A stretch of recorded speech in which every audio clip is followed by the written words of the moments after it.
So, heto na nga po mga ka-One Stories, lingid nga po sa kaalaman ng lahat ngayong araw rin naman ng Media Day ng Golden State Warriors. Dito nga po nakita ang complete roster na gagamitin nila next season.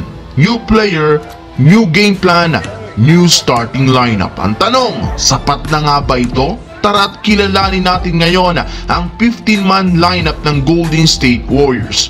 Pag-usapan na rin natin dito ang katanungan kung susunod na nga bang magkakampyon si Karl Anthony Towns sa New York Knicks para sundan sina Kevin Love at Kevin Garnett. Well, dito yan mga ka-One Stories, pero bago yan, please don't forget to hit the notification bell at mag-subscribe sa aking channel.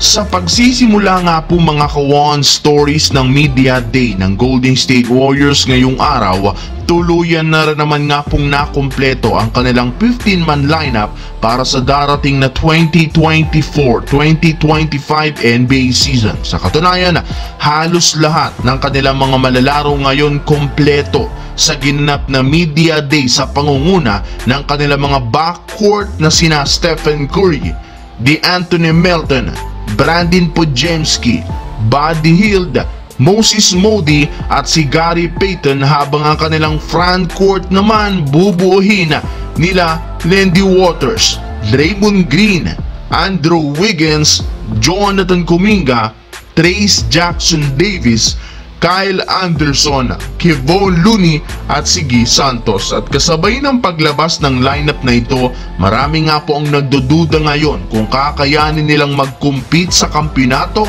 pero ayon sa naging pahayag ni Coach Steve Kerr, may mga hindi naniniwala sa kanila, gagawin pa rin naman nga po nila ang kanilang makakaya upang manalo. Sa katunayan, ibubuhas nga nila ang kanilang atensyon para makagawa ng bagong game plan sa opensa at mapahigpit ang kanilang depensa kumpara last season. Sa kabilang banda, hindi nga po mga ka-One Stories na-describe agad ni Karl Anthony Towns sa kanyang naramdaman simula nang malaman nito na i-trade siya ng Minnesota sa New York Knicks matapos ang ilang taon na pagsasakripisyo niya dito. Parang trinaydor nga daw siya ng kanilang team dahil sa kabila ng ginawa nito, ito ang isusukli nila sa kanya. Pero sa kabila nga po ng nakakabiglang nangyari kay Karl Anthony Towns, wala rin naman siya ditong magagawa kundi tanggapin ang kanyang magiging kapalaran.